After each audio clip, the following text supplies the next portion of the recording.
you about how I consider schizophrenia. First of all, this term is bad because schizo means to divide, to split, and phrenia means mind. And while this is not a split personality disorder where you have two personalities, there it should be used as schizophrenia. But today is used for other, for the problem, mental problem that creates hallucinations, delusional ideas, weird behavior, not so much weird behavior, euphoria, happiness, or intense sadness. These are the symptoms of schizophrenia.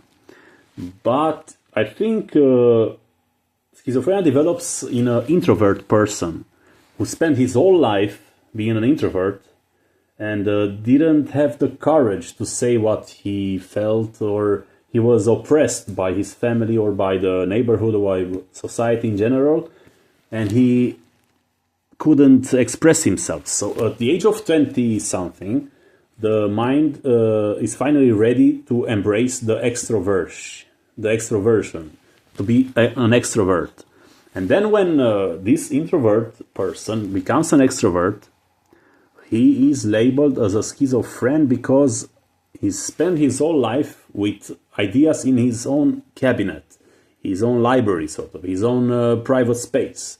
And he don't have another world to share with the outside world yet.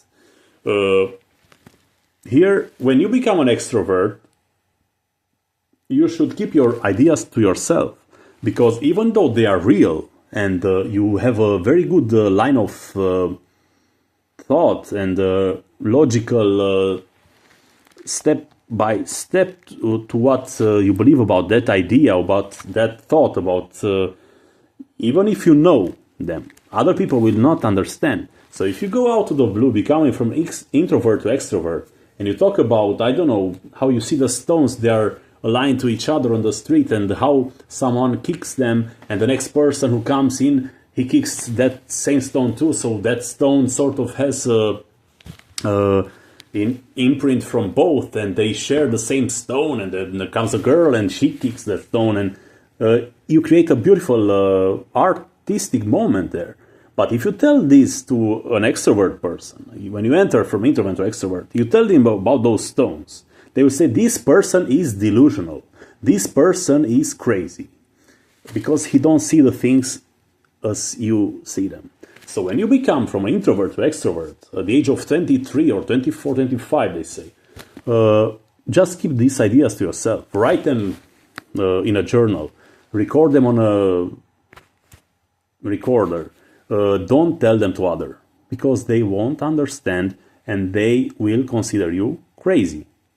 But you are not.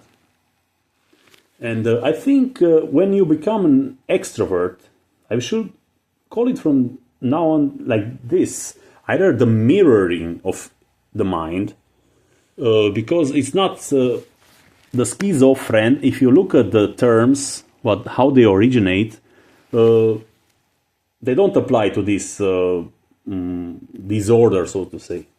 It's a bad word somehow. So when you become an extrovert, keep your ideas to yourself.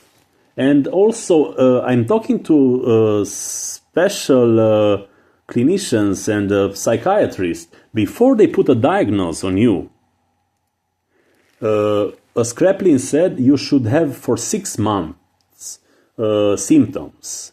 But I think even more than this you should have. There are people who are diagnosed after the first episode, first entering into the extrovert.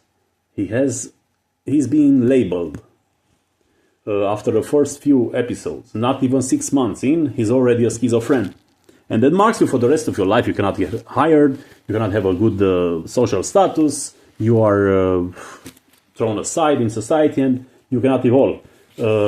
What I want to say is, when you become an extrovert, you should be allowed by clinicians, by psychiatrists, by society in general, to have 3 years of readjusting yourself to the extrovert society. You should have 3 years. And after 3 years, if these symptoms continue and you cannot adapt in society at all, after 3 years, even in that scenario, you are still not a crazy person, but you should maybe have a diagnosis then that you are unable to comply and to become a useful member of society somehow, physically useful member of society, because you are useful. When you have those beautiful ideas, those resonate with others, even though they feel it or they don't feel it. You are like a meditator, like a yogi on the street, like a yogi in life. There are so many beautiful things happening in your mind, and people feel it because you resonate to other people, even though when you try to explain to them with words, they don't know what you are talking about because they don't have your gramophone sort of to play your CD. You have your own gramophone, you understand very well your CDs, but if you give that CD to another person, they don't have your gramophone, so they won't be able to understand it. So 3 years, in my opinion, should be the period of times when you get your life together. And those 3 years, maybe you should be off work, off school. You should be just let alone in society to have 3 years of breathing in the new world and adapting your adjusting and adapting your inner world to the outer world.